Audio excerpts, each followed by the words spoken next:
100회를 축하드립니다. 1000회까지 쭉 가십시오. 축하드립니다. 우리나라의 대표 시사 프로그램을 지향하는 박종진의 쾌도남마 100회 방송을 진심으로 축하드립니다. 박종진 앵커 힘내세요. 쾌도남마 화이팅! 쾌도남마 프로그램을 보다 보면 시간이 언제 가는지 모르겠어요. 속 시원하게 이와 같이 대담을 하면서 속마음을 얘기하지 않을 수 없는 프로그램 쾌도남마 더 힘차게 그리고 속속들이 좋은 프로그램이 되시기를 기원합니다. 파이팅! 역시 쾌도남마. 안녕하세요, 서른도입니다. 야, 박종진 씨 진행하는 쾌도남마 즐겨보고 있습니다. 대단한 프로입니다. 정말 속이 시원합니다. 저도 즐겨보는 시청자 중에 한 사람인데 정말 멋진 프로라고 생각이 듭니다. 앞으로 쾌도남마 정말 화이팅입니다. 박종진 씨 화이팅! 쾌도남마 화이팅! 쾌도남마 모든 것을 시원하게 뚫어줍니다. 화이팅! 벌써 그렇게 100회가 되었습니까? 그러면은 앞으로 회를 거듭할수록 쾌도남마가 그 날이 쓴 칼로서 그냥 우리 사회의 이런저런 부분 아주 병리 형상, 병드는 부분이 참 많습니다. 너무 많습니다. 나라 돈을 마구 쓰고 또 은행 돈을 마구 쓰고 서민들은 화가 너무 많이 나 있거든요. 그런 쪽으로 쾌도남마를 휘둘러서 자리를 좀 잡아주는 100회, 100회, 1000회까지 가기를 바랍니다. 네, 시청자 여러분 안녕하십니까? 박종진입니다. 네, 지난 12월 26일 날 작년에 저희가 문을 엉겹결에 쾌도남마를 시작했는데 벌써 100회가 지났습니다. 진심으로 감사드립니다. 오늘 100회 특집 합니다. 그래서 이제 보통 100일 잔치 하지 않습니까? 애를 낳으면. 네, 저희도 오늘 100일 잔치 좀 조촐하게 공개 방송 자리로 마련했습니다. 오늘은 확실히요, 좀 쾌도남마를 통해서 그 친구가 되어주신 분들 오늘 함께 자리했고, 멀리서 미국에서 오신 방청객도 있고요. 네, 전국 각지에서 저희가 좀 다 모셨으면 되는데 이 스튜디오 규모 때문에요. 저희가 선별해서 오늘 뽑으신 방청객들과 오늘 이렇게 함께 하게 됐습니다. 자, 이제 시작하겠습니다. 오늘 함께 저의 친구가 되어주신 분 소개해드리겠습니다. 쾌도남마 최다 출연 타이 기록 보유자죠. 저랑 그 저녁에 이렇게 술자리 놓고 하다가 욕 많이 먹었는데. 저예요? 예. 제가 최다 출연자. 네, 최고기 정우김 의원하고 네, 예, 맞습니다. 이준석 비대위원이 최다 기록을 해서 우리 두 분이 둘이요? 오신, 네. 네, 특별히 그래서 오신 거예요. 두 번 아니에요, 잘생겨서 그래도? 오신 건 아니고. 자, 우리 또 전원책 우리 날카로운 둔도 검객입니다. 쾌도남마의 둔도 검객을 자칭하고 계시는 분입니다. 네, 이제 곧 머리 씹으신다고 했죠? 네. 이 신체적 문제로 얘기하는 사람처럼 비열한 사람이. 그렇습니까? 근데 그 인류가 발달하면 할수록 네. 머리에 털이 없어진다는 게 인구학자들이 견해거든요. 네. 그런 의미에서 진화가 들던 분이고 저는 진화가 좀 되고. 그렇습니까? 그거 몰랐습니다, 제가. 예. 누구 앞으로- 설이에요? 예? 누구 설이에요? 누구 쓰레기보다 거의 통설이라고 할 수가 있는 얘기입니다. 근데 저만 믿는 학설입니다. 저만 믿는 학설입니까? 예, 오늘 특별히 오늘 주인공으로 이렇게 방청객분들 오셨습니다. 우리 박수 한번 칠까요? 고맙습니다, 우리 방청객 여러분. 미국에서도 오시고 울산, 포항, 제주도 여러 곳에서 오셨습니다. 자, 우리 패널들과 일단 좀 먼저 이야기를 나누고요. 오늘 순서 방청객들 질문 순서 있고 방청객들과 함께하는 시간이 있고 또 여기 나오신 패널들과 또 재미있는 또 게스트 역공 이런 코너도 있습니다. 오늘 좀 다양하게 시청자 여러분들 정신없이 볼 수. 그리고 오늘은 시간도요 좀 늘렸습니다. 그래서 70분까지 방송이 됩니다. 오늘 좀 계속 시청자 여러분이 같이 해주시면은 정말 재밌을 것 같네요. 자, 이건 좀 간지러운 질문인데요. 제가 하기 좀 그런데 100회 됐으니까 쾌도남마 어떻게 보셨는지 좀 단점 얘기해 주셔도 되고요. 네, 우리 전원칙 변호사님. 아니 저부터 얘기를 좀 하죠. 네. 이 쾌도남 어떻게 봤는지 얘기를 하고 제가 여쭤볼게요. 네네. 방금 이 방송 모두의 임태익 실장이죠. 그리고 서른도 이 가수 이 황우여 대표 저도 세 분을 다 아는데 세 분이 다 하시는 공통된 말씀이 참 속이 시원하다. 방송 보면서 속이 다 뚫리더라 이런 얘기를 하는데 참 이게 정치인들이 입에 발린 소리들이 참 대단합니다. 내가 이 황우여 대표만 하더라도 이 방송을 통해서 공격을 참 많이 하고 욕을 많이 했는데 네. 제 욕 듣고도 그렇게 속이 시원했는지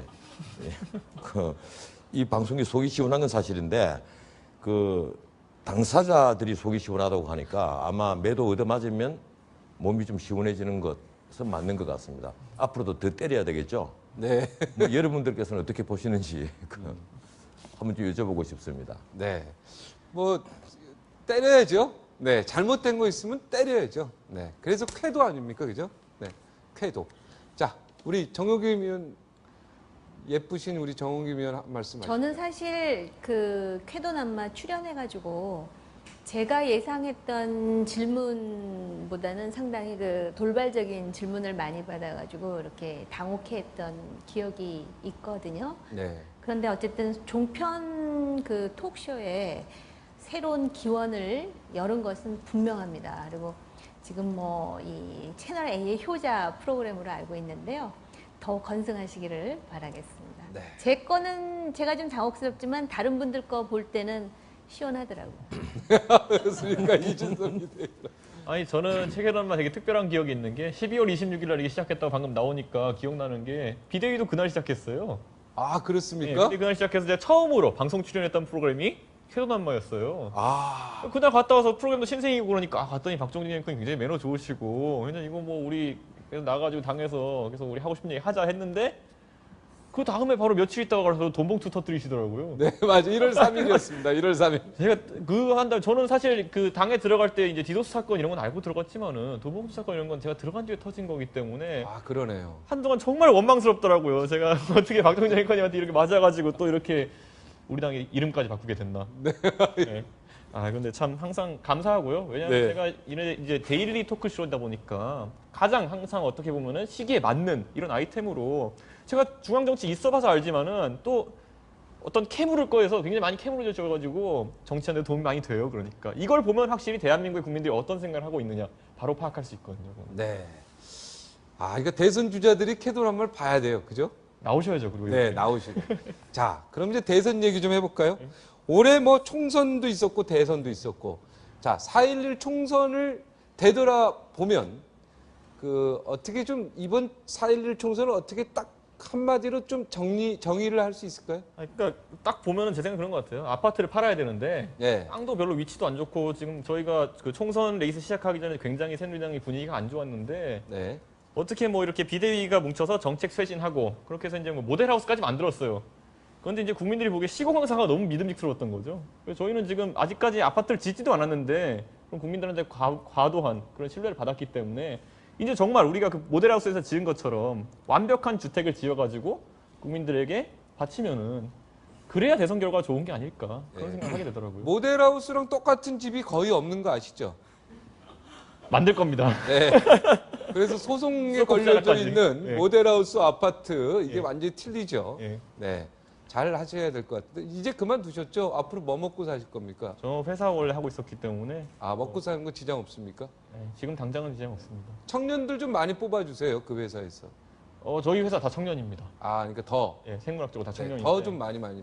예, 저희 회사 입사 지원 하시면 제가 채널 쾌노담마 시청자라면은 또 아, 가산점 주는 겁니까? 가산점 드리겠습니다. 알겠습니다. 자, 우리 정영김 의원께서는 이번 총선 낙선하셨잖아요. 네. 네, 뭐 좀 한마디로 딱 정의하면 뭐라고 할까요? 세대딸 지난번에 제가 네, 그런 세대딸 말씀을 했죠. 드렸죠. 그 낙선은 해보지 않은 사람들은 그게 어떤 느낌일지 자기가 겪어보지 않으면 잘 모르잖아요. 그래서 네. 이번 총선에 대해서 아마 제가 그 느끼는 감회가 특별히 좀 남다르지 않을까, 여기 계신 다른 분들에 비하면, 이런 생각이 들고요. 새누리당이 정말 쇄신해가지고 열심히 한 것에 대한 유권자들의 그 반응도 있었지만, 제 생각으로는 분명히 반사 이익도 있었어요. 그 대표적인 예가 이제 김용민 막말 파동을 포함해가지고. 반사 이익. 예. 그리고 사실 또 최근에 그 진보당 사태를 보면, 만약에 총선 즈음에 이런 상황이 벌어졌으면은 저도 아마 당선됐을지 모르겠다라는 생각을 혼자 했어요. 왜냐하면은 야권 연대로 해가지고 네. 그 표를 이렇게 후보에게 몰아주는 효과가 분명히 있었거든요. 나중에 이제 그 통계를 보면. 네, 있었죠. 그래서 그런 생각도 들고요. 그다음에 올해는 특히 총선이 있고 대선이 있는데 이 총선의 동학이 대선까지 자연스럽게 연결될 정도로 유권자분들이 그렇게 늘 관용적이시지 않기 때문에 네. 우리가 허리끈을 바짝 메고 모델하우스 말씀도 하셨는데 우선 그 모델하우스가 제대로 된 것인지 다시 한번 이렇게 좀 돌아보고 그래서 확실한 그 시공의 자신감과 또 추진력이라든지 그 신뢰를 보여주는 과제가 남아있죠. 네. 우리 전원측 변호사께서 어떻게 저한테는 안 물어보는가 싶었습니다. 네. 지난 그 4.11 총선은 최악의 공천 그리고 역사상 가장 불행한 총선으로 아마 기록될 겁니다.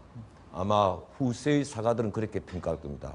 왜 그런가 하면 상향식 공천이 일부분 남아 있었는데 그나마도 없애버리고 대부분이 이제 거의 공천이라고 하지만 사천에 불과했다. 모든 목표가 대선에 맞춰진 총선이었습니다. 그래서 민주당은 보이지 않는 암투가 있었고 이 새누리당은 문자 그대로 쇄신이라고 얘기를 하지만 박근혜를 위한 이 공천, 이 박근혜 대표의 대선 가도의 걸림돌이 되는 것을 전부 다 제거를 한 공천에 불과했지 않느냐. 이제 솔직한 질문에 좀 답을 해 주셔야 됩니다. 세 분은 오늘 이 자리에 나오셨으니까요. 이번 대선이 매우 중요합니다. 대선이. 자, 누가 대통령이 될까요? 이제 예언자가 돼야 돼요.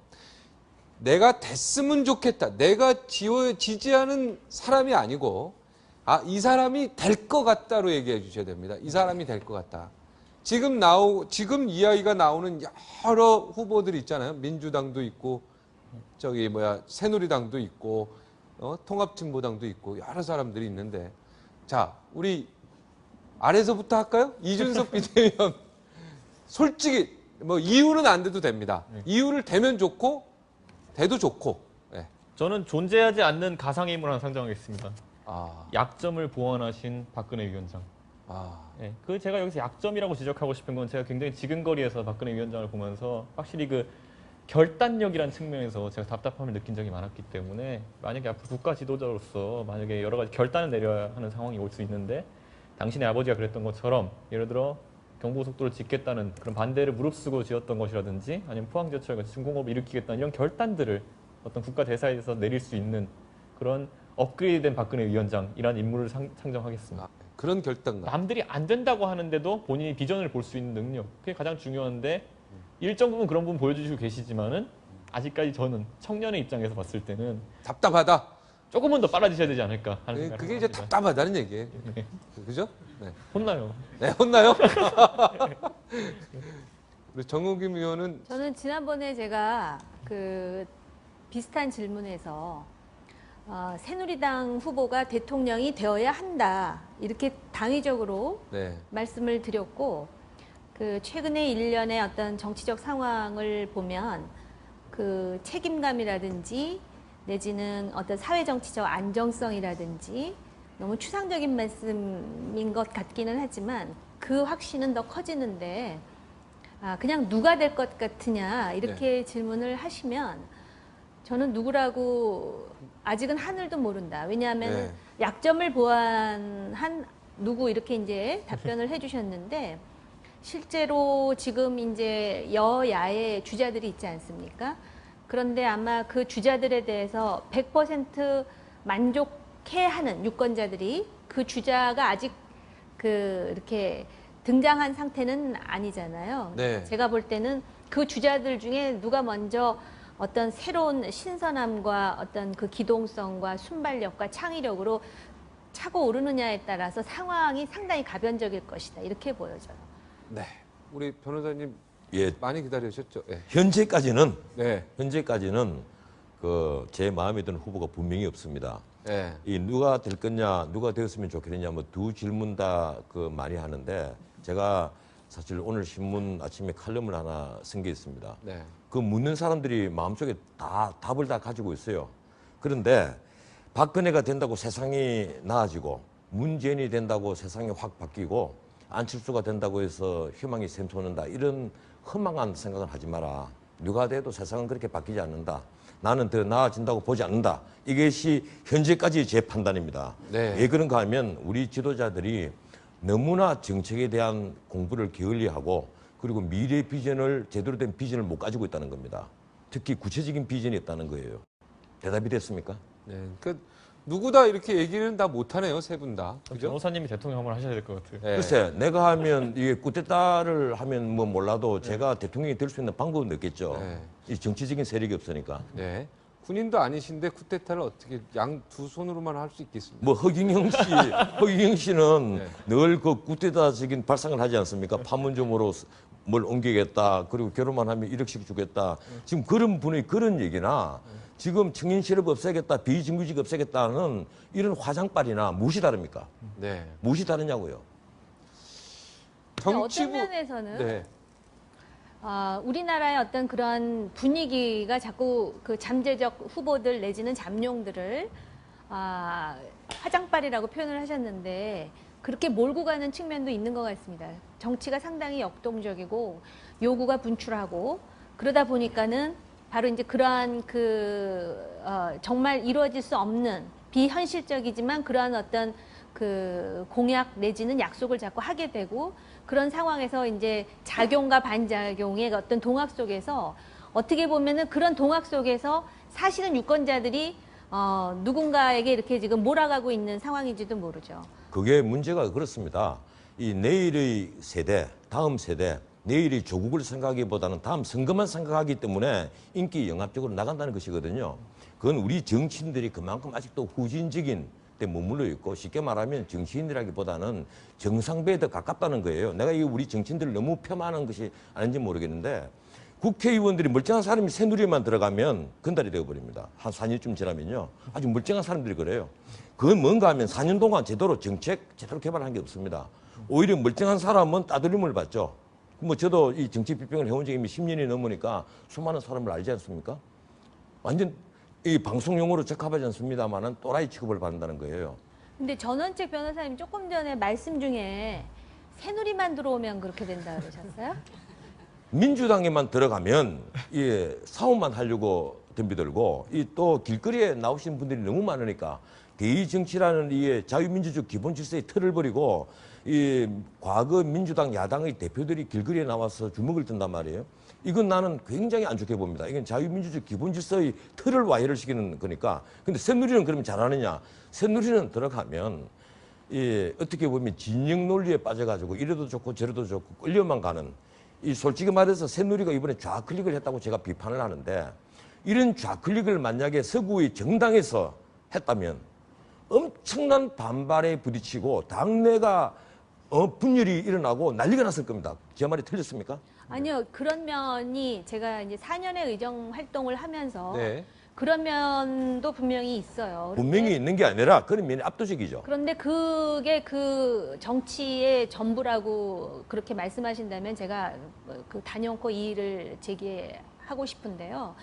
그 우리나라의 민주화의 역사가 지금 제가 계산해 보니까 딱 하반세기 25년밖에 안 됐거든요. 네. 그래서 사실 민주주의 역사로 보면은 뭐 미국이라든지 다른 나라하고 비교가 안 되기 때문에 그런 일천한 민주주의 속에서 지금과 같은 현상이 어떻게 보면 불가피한 측면도 있어요. 미국도 처음에 정당이 시작할 때는 서로 총도 쏴가면서 그러한 역사 속에서 민주주의라는 게 만들어져 오는데 그렇게 본다면은 사실 우리는 제도화가 조금 속도가 빠른 편인데 지금 지적하신 그런 문제들은 맞습니다만은 그게 전체라고 보는 것도 여전히 편견이라고 생각해요. 그 안에 들어가서 미래에 대해서 고민하는 사람들, 바른 정책에 대해서 고민하는 사람들, 복지에 대해서 고민하는 사람들 많고요.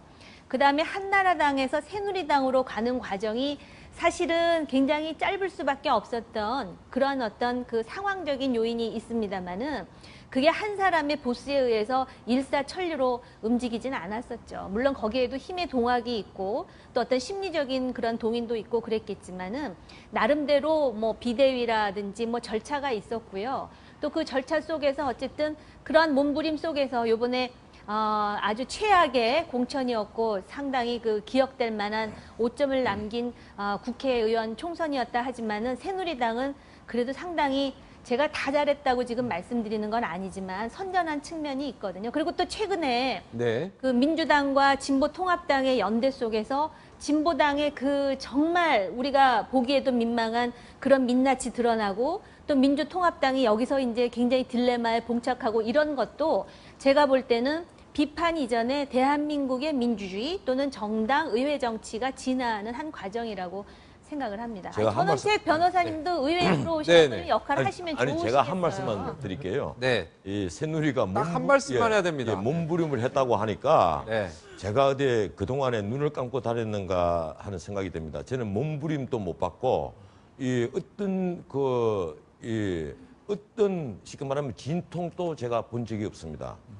다른 질문 할게요. 진실 게임 할게요. 진실 게임. 네. 아유 웃음이 없어요 별로. 지금 많이 웃어야 되는데 100회 특집에서 너무 심각한 얘기만 하니까 망둥이 뛰니까 꼴뚜기도 뛴다 이런 얘기 있죠. 대선 주자에 우르르르 나옵니다. 우르르르. 그죠? 야 이런 사람은 참 얼토당토한 사람도 나옵니다. 그죠? 저한테 물었습니까? 전원책 변호사님 나오세요? 갑자기 쳐다보시고 말씀하시는 글쎄 제가 나가면 저는 한 5만 표는 나오리라고 생각합니다. 5만 표. 제 팬 카페가 14,000명이니까 네. 가족까지 포함하면 5만 표는 나오겠죠. 네. 아무리 생각해도 이 사람 대선 출마는 너무 심한 것 같다. 자 실명으로 한 명. 그건 저는 못 하겠습니다. 못 이게 하겠습니다. 방송을 통한 명예훼손은 이게 사실 구속 사유입니다. 아 구속 사유입니까? 그래서 저는 변호사님 이렇게 계시니까 이게. 아 이니셜도 안 됩니까? 아, 이니셜. 이니셜은 뭐 저는 이 칼럼 썼습니다. 왜 그런가 하면 이 대통령 후보로 나오겠다는 분 중에는 정말 의지를 갖고 미래 비전을 보여주는 분들이 있습니다. 근데 새누리당 같으면 정몽준 의원, 김문수 지사 이런 분들은 오래전부터 비전을 보여왔기 때문에 저는 그 진위를 의심하지 않습니다. 그런데 느닷없이 나오시겠다는 뭐 이재호 의원도 그 뭐 대선 출마설을 옛날부터 말씀하셨죠. 그런데 나머지 분들은 좀 어색하네요. 네. 이준석 위원은 어떻게 생각하십니까? 저 같은 경우 아무래도 저희 당에 있는 대선 후보님들을 많이 살펴볼 수밖에 없는 노릇인데요. 저는 보다가 이제 보면은 솔직히 말하면은 저희 당의 과거 대권 창출에 약간 장애가 되는 행동을 하신 분들이 대선 후보로 나오겠다고 하는 걸 보면서 그러니까 전에 대권 창출에 장애가 되셨던 약간 뭐 결정적인 실수를 하셨다든지 네. 이런 분들이 있는데 그런 분들 제가 언급하긴 뭐하지만은 이제 선배님이시니까 그런데 네. 좀 그런 분이 있어서 뭐 명확한 해명이 앞서야 되지 않을까 하는 생각이 들고 있습니다. 왜냐하면 어차피 대선 레이스라는 것은 저희 당내에서 이제 훌륭한 저희 당의 지도층에 있는 분들이 나오시는 건데 서로 간에 과거 이제 경선을 보면은 이런 것들이 해명이 안 된 상태로 본인의 스스로의 해명이나 아니면 사과가 없는 상태에서 이런 레이스가 진행될 경우에 서로 힘을 합쳐야 될 대선 후보들이 서로 핥히는 경우가 굉장히 많았거든요. 그분은 그러면 J로 시작하는 거죠, 그분은. 뭐 깨놓고 얘기합시다. 그 쉽게 말하면 정몽준 그 전 대표께서 네. 이 노무현과 단일로 한 저는 말한 적 없습니다. 노무현 대통령 당선에 예. 결정적인 그 공을 세웠다는 것 아닙니까? 예, 그래서 이회창 후보가 그 낙선했다는 것이고요. 뭐 그런 식으로 과거를 흠을 잡자면 뭐 박근혜 그 지금 대표부터 전 대표부터 흠이 안 잡힐 분이 한 사람도 없습니다. 박근혜 전 대표도 이 한나라당을 당시에 탈당도 한 적이 있고, 그래 미래연합이라는 정당도 만든 적이 있지 않습니까? 지금 현재의 비전을 보고 나는 판단해야 되지 않느냐 이런 생각을 하고요. 그건 우리 이준석 비대위원의 마음을 모를 바는 아닌데, 하지만 거기에 집착을 하자면 이준석 비대위원이 존경하는 박근혜 그 대표도 뭐 그런 흠결이 있다는 거죠. 예, 저는 물론 그런 부분에 있어서 앞으로 가면 이제 대선 후보 그 경선에 가면은 이런 것들이 네거티브로 굉장히 많이 등장할 겁니다. 그리고 국민들은 이 사실을 알고 있는데 그것이 다시 들춰지기 전에 빨리 그것들이 해소되었으면 하는 생각이 솔직히 어느 후보를 막론하고. 네. 신분 세탁하신 분들 많습니다. 이번에. 네. 친박이었다가 친이었다가 다시 중립이었다가 다시 친박. 요즘엔 또 친박적 중립 뭐 이런 단어도 써요. 그죠? 복박도 있고 신박도 복박, 있고 해박, 뭐 신박. 신신박도 있다고. 저기도 있어요. 민주당도 마찬가지입니다. 친노. 거기다가 반노로 갔다가 486에서 또 왔다가 그죠? 자, 여야 막론하고요. 권력에 모여드는 이 권력이라는 거에 불나방처럼 막 옵니다. 불나방. 야, 이런 사람들은 진짜 정치권에서 좀 없어져야 된다. 예?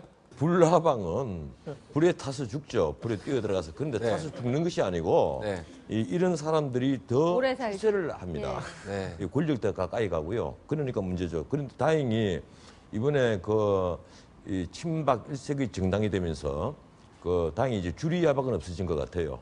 네? 낮에 친이게 하고 밤에 친박게 주리 하던 야박. 아. 주리 야박은 없어진 것 같고 주리 야박은 다 친박이 없다. 되었으니까 네. 그리고 이 구중 신박 네. 예, 입으로는 중립하고 그 마음속으로는 친박하던 그런 사람도 이제는 없어진 것 같습니다. 이제는 구박 신박, 예, 입으로도 친박, 마음속으로도 친박 하니까 괜찮은데 문제는 이게 이 총선 맞추고 3대7 이랬죠.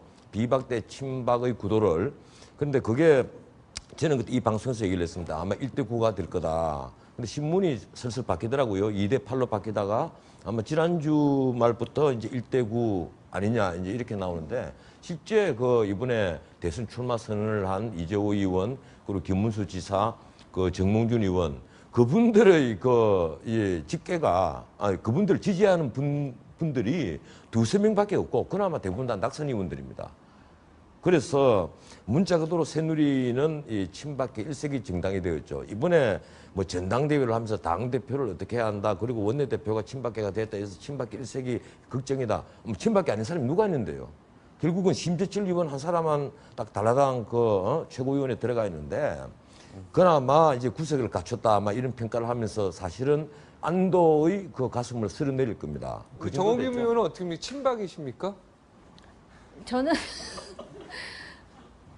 저는 친박 아니었죠. 예. 아니었어요? 네. 과거형입니까? 아니요. 그러니까 지금은 친박 친이가 없다 그러지 않습니까? 네. 그러니까 자꾸 이제 그런 경우가 신박입니다. 예? 신박. 그런 경우를 신박이라고. 신박이요? 예. 새로운 그런 경우는 이제 언론에서 신박이라고. 아니 그러니까 부릅니다. 친박 친이가 없어지고 지금 어떻게 보면은 권력 구도가 상당히 이제 일방적인 구도화된 것은 사실이고 대선이 있고 그런데 그걸 누가 강요하는 것도 아니고 일종의 분위기라든지 심리가 많이 작동을 하는 건데 지금 말씀하시고 지적하시는 분들은 이제 2008년에 총선을 통해서 국회에 들어와가지고 처음에 자신의 입장이 이렇게 뭐라 그럴까요? 카멜레온처럼 바뀌는 몇몇 의원들에 대해서 지금 지적을 하신 거 아니세요? 맞습니다. 몇몇이 아니고 몇십 명 글쎄 의원에 대해서. 저보다 더 정확하게 아시는 것 같은데 물론 저도 이제 그런 분위기를 감지하고는 있지만 지금 현재 상황에서는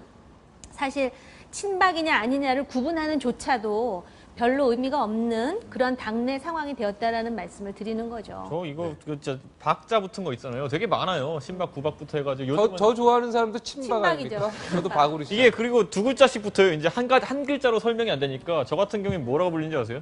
신외박. 외신박이라고 하는 거 시외박이라고 하는 경우도 있고 그리고 또 그런데 저는 사실 이거 보면 아까 구분할 때 보면 저는 그냥 진박 허박 정도로 구분하거든요. 저는 개인적으로는. 진박 허박. 허박은 뭐예요?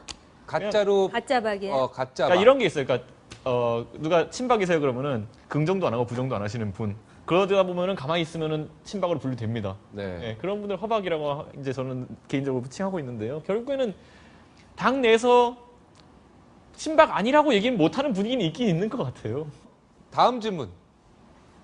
지난달 총선에 이 사람은 국회의원 반드시 됐어야 되는데 이 사람은 됐어야지 이 나라 발전에 도움이 되는데 안타깝게도 안 된 사람. 이거는 얘기할 수 있을 것 같아요.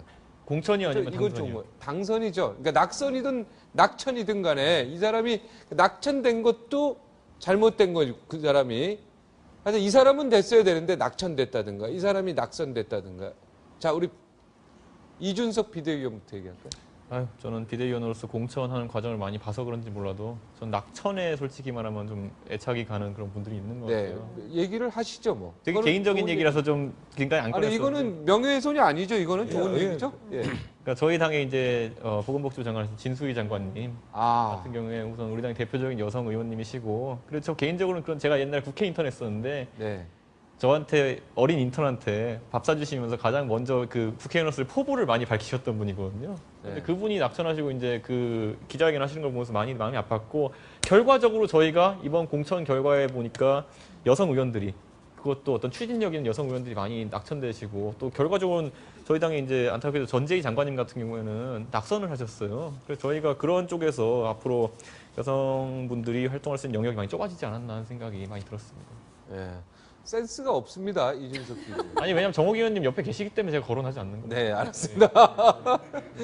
자, 우리 정옥임 의원도 저도 동료 뭐 의원들 중에. 네, 비슷한 생각이에요. 네. 아, 아니 뭐 비슷한 생각이에요 하지 마시고 그래도 좀 다른 이분은 사실은 객관적으로 내가 국회의원이지만 옆에서 봤는데 참 훌륭한 신분인데 뭐 낙선됐다든가 전재희 의원님, 진수희 의원님뿐만이 아니고 그 당을 위해서 그리고 또 이 의정 발전에 정말 그 도움이 될 수 있는 그런 인물들이 의외로 낙천되거나 낙선된 경우가 있었죠. 어떤 분이시죠?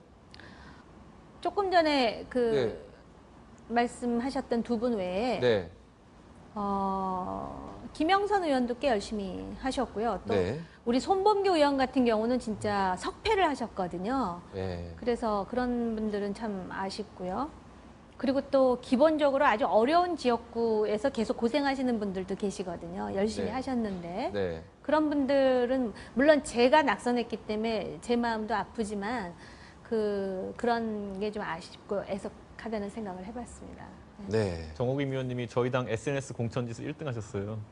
그거 지금 얘기하는 건데 그래서 사실 제 개인적으로는 제가 SNS 그쪽 위원을 했던 사람으로서 SNS 쪽에 저희 당 의원들이 굉장히 적극적이지 못하시거든요. 그러니까 그런 당의 굉장히 이제 기반이 이루어져서 많은 그 의원님들이 이번에 낙선되신 경우에 정말 안타깝죠. 대선 어떻게 치르나 이런 생각 들고. 네. 센스를 이제 찾으셨네. 그죠? 하여튼 정호미 의원 제가 가슴 아프고요. 근데 웃어야 돼요, 이런 얘기할 때. 그리고 저는 김성식 의원이라고 관악 갑에 물론 김성식입니다. 네, 김성식. 예, 정식이가 아니라 성식입니다. 아, 예, 김성식이라고 했어요. 김성식 의원. 네, 그분 참 열심히 하셨는데. 지금 생각하니까 그래요. 네, 김성식 의원이 낙선돼서 정택은. 네, 정택은. 네, 정택은. 그 두 분이 다 경제민주화의 친병들이었죠. 네, 맞습니다. 네, 이분들 좀 안타까운 것 같습니다. 자, 이제 좀 쉬고 가겠습니다. 자, 60초 후에 다시 돌아오겠습니다. 60초만 기다려 주십시오.